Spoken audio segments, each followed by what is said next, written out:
बच्चों, आज हम आप लोगों को एक कहानी सुनाएंगे। कहानी मैंने ग्रीन बोर्ड पे भी लिख रखी है।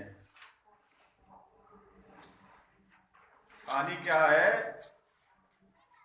कौवे की कल्पना, कौवे की सूझ।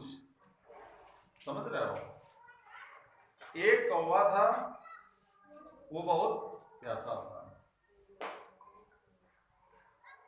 लेकिन उसे कहीं पानी दिखाई नहीं पड़ रहा था।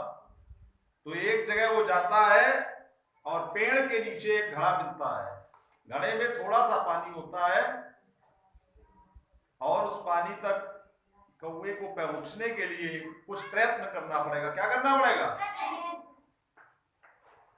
भाई? आप लोग नवोदय में जाना चाहते तो आपको क्या करना है? प्रयत्न करना है।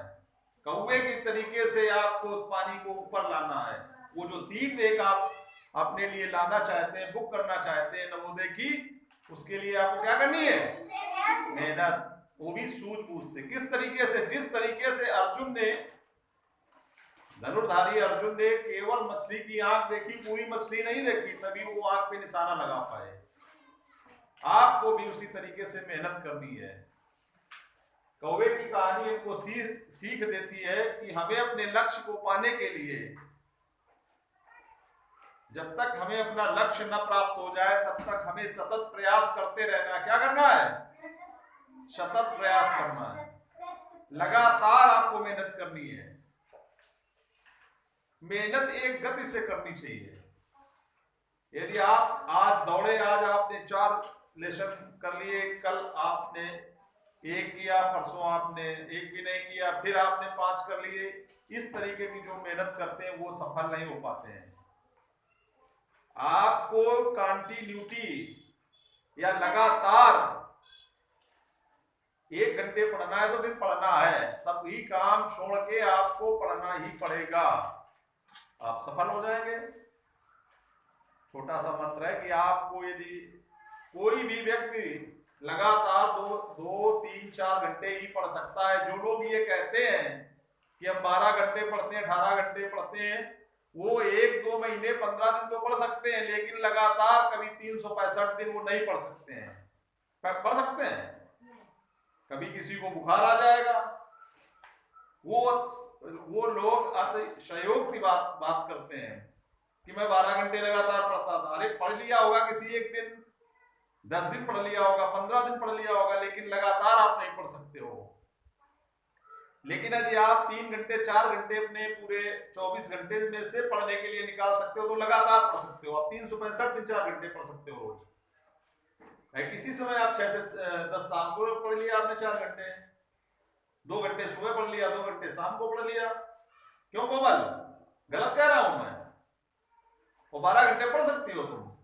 भाई तुम्हें सोना भी तो है, तुम्हें खेलना भी तो है, तुम्हें खाना भी तो खाना है, तुम्हें अन्य नित्य कर्म भी तो करने हैं। तो तुम्हें ऐसी अतिशयोक्ति बातों की तरफ आप लोगों को नहीं जाना है। आपको अपना लक्ष्य निर्धारित करना है और एक निश्चित टाइम में अपने लक्ष्य को प्राप्त करना है। तो वही कहानी है, कौवे की कहानी है, कौवे की कल्पना है। ये बच्चों को सिखाने के लिए कि बच्चे सीखें, आप भी सीखें, आपको भी कुछ बनना है। कोई भी व्यक्ति जब पैदा होता है तो वो अबोध होता है, धीरे धीरे वो सीखता है। समाज में आता सीखता है, घर में सीखता है, परिवार में सीखता है, स्कूल में सीखता है, और जब तक जिंदा रहता है तब तक सीखता है। तो आपको इस जीवन को चलाने के लिए, इस जीवन में जीने के लिए आपको बहुत से गुरु मिलेंगे। कोई आपको मैथ पढ़ाएगा, तो कोई आपको हिंदी पढ़ाएगा, कोई इंग्लिश पढ़ाएगा, तो कोई आपको कंपटीशन की तैयारी कराएगा नहीं। आज का युग ऐसा है, आपको हर पल सीखना है और एक नई सोच के साथ आगे बढ़ना है। तो कौवे की कहानी में एक शिक्षा छिपी हुई है कि आपको जो कल्पना करनी है, जो कल्पना आपने की है कि मुझे कल हेलीकॉप्टर से इस देश का भ्रमण करना है, तो आपको उसके लिए वैसा बनना पड़ेगा। क्या करना पड़ेगा? उसके लिए आपको मेहनत करनी पड़ेगी। आप इस देश का नेतृत्व करना चाहते हैं तो ऐसे विचार आपको समाज के सामने लाने पड़ेंगे कि जिससे आपका इस देश का नेतृत्व कर सकें। किसी भी पद पर रहने के लिए आप तभी सम्मान के पात्र होंगे जब आप अपने कर्तव्यों का सही से निर्वहन करेंगे। यदि आप अपने कर्तव्यों का सही से निर्वहन नहीं करते हैं तो हो सकता है कि लोग आपके सामने न कहें कि आप अच्छे नहीं हो, लेकिन पीठ पीछे जरूर कोमल कह देती हैं कि सर अच्छे नहीं है, प्यार से नहीं बोलते हैं, जब देखो तब डांटते रहते हैं। मेरी इसी डांट में केवल एक चीज छिपी हुई है कि आप भी तरक्की करें। मुझे गर्व होगा कि मेरी पढ़ाई हुई शिष्या कोमल का आध्यात्म नवोदय विद्यालय में चयनित हो गई है। या वंदना पढ़ेंगी 9th में, इनका नवोदय में एडमिशन हो जाएगा, तो ये सोचेंगे नहीं सर मिले तो उन्होंने हमें पढ़ा दिया। जब तक ये रहेंगे तो सोचती रहेंगी। इसलिए आप लोगों को पढ़ना है। आपको घर से इसलिए यहाँ भेजा जाता है कि आप पढ़ें। किस लिए भेजा जाता है? और मैं किस लिए बैग लेके यहाँ आता हूं कि मैं आपको पढ़ाऊं। आप पढ़ें और आगे बढ़ें, मैं आपको पढ़ाऊंगा। वही एक कविता है, कौवे की कहानी है। कौवे की कल्पना है, एक कौवा बहुत प्यासा था, वह पानी की तलाश में हो रहा था। उसे एक पेड़ के नीचे घड़ा दिखाई दिया। वह घड़े के ऊपर जा बैठा तो घड़े में थोड़ा सा पानी था। वह सोचने लगा क्या करूं। अचानक उसकी कल्पना में एक उपाय आया। वह जमीन से एक एक कंकड़ उठाकर घड़े में डालने लगा। धीरे धीरे घड़े का पानी ऊपर आने लगा। कौवे ने जी भरकर पानी पिया और खुशी से कांव कांव करता हुआ उड़ गया। इसकी शिक्षा है, सोच विचार कर कार्य करने से सफलता प्राप्त होती है, मिलती है। मैंने आपको एक किताब दी। जब आपको एक नई किताब मिलती है और मोटी किताब यदि आपके सामने आ जाए तो आप सोचते हैं कि इसको कैसे पढ़ेंगे। लेकिन यदि आप धीरे धीरे उसको पढ़ते हैं, मान लीजिए आपके की किताब में यहाँ कौवे के जो कंकड़ हैं वो एक आपके लिए हिंदी की किताब के 30 पाठ हैं। आपको एक एक कंकड़ उठाना है। आपने एक पार्ट उठाया, उसको कवर कर लिया, उसके प्रश्नोत्तर भी उसको पढ़ा भी, रीडिंग भी की, राइटिंग भी की, हर तरीके से उसको कंप्लीट कर लिया। इसी तरीके से 30 कंकड़ों को उठाकर आपको लगातार पढ़ना है। जब आप 30 कंकड़ उठा के रख देंगे एक जगह पर तो आपकी किताब तैयार हो गई। वही इसमें लिखा हुआ है, कौवे ने कंकड़ डाले, पानी ऊपर आ गया। इसका तात्पर्य ये हुआ कि जब आप पाठ रूपी कंकड़ को आप डालते रहे तो आपको पूरी किताब याद हो गई, आपके लिए वो सरल हो गई किताब। तो आपको पढ़ना है अर्जुन की तरीके से। आपको केवल मछली की आंख देखनी है। जिस क्लास में रहे, जिस कक्षा में आप पढ़ते हो, उसके कोर्स को आप पूरा करते रहिए।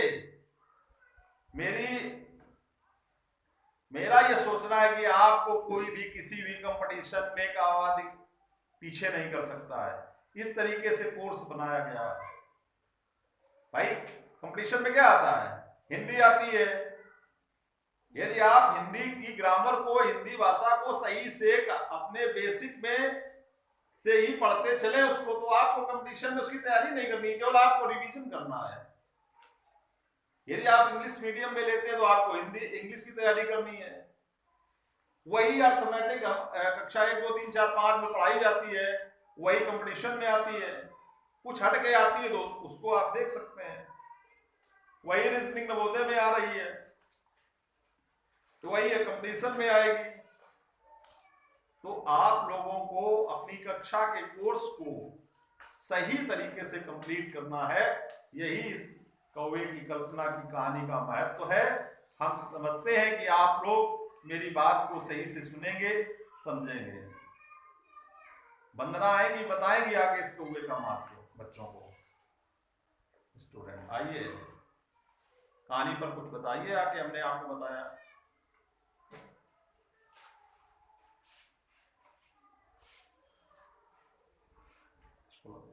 लगा लो, ये लगा लो, ये लगा लो, ये बना लो, में डालो। चलो इसको पढ़ो पहले अच्छी तरीके से। एक कौवा था, वह बहुत प्यासा था। वह पानी की तलाश में उड़ रहा था। उसे एक पेड़ के नीचे घड़ा दिखाई दिया। वह घड़े के ऊपर जा बैठा। घड़े में थोड़ा सा पानी था। वह सोचने लगा मैं क्या करूं। अचानक उसकी कल्पना में एक उपाय आया।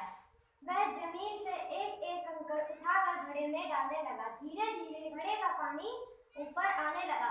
कौवे ने जी भरकर पानी पिया और खुशी से कांव कांव करता उड़ गया। शिक्षा की सोच विचार कर कार्य करने से सफलता मिलती है। और बताइए बच्चों को अपने मन से क्या इसकी कहानी का अर्थ है क्या? अगर आप जैसे कि आपने मतलब बुक ली है, अगर उसे धीरे धीरे हर एक चीज को अगर अच्छे से पढ़ा जाए, आज वो आपको कठिन लग रही है पर धीरे धीरे पढ़ने पे बहुत सरल हो जाती है। हर एक चीज छोटे से स्टार्ट करी जाती है। जैसे हम लोगों के जो मतलब फर्स्ट क्लास आती है उसमें मैथ जैसे होती है, मैथ कई लोगों को हार्ड लगती है। जैसे कि सबसे पहले आपको मोटा मोटा पढ़ाया जाता है math, add subtract multiply divide LCM HCF ये सब पढ़ाया जाता है। फिर धीरे धीरे वही चीज वो बारीक होती चली जाती है। जब वो बारीक होती है तो अगर जो चीज अगर आप उसी तरीके से मतलब पढ़ेंगे तो आपको समझ में एक दिन वो भी आ जाएगी। कुछ लोगों को मैथ बहुत हार्ड लगती है। हो गया? ठीक है, सभी लोग इनके लिए ताली बजाइए।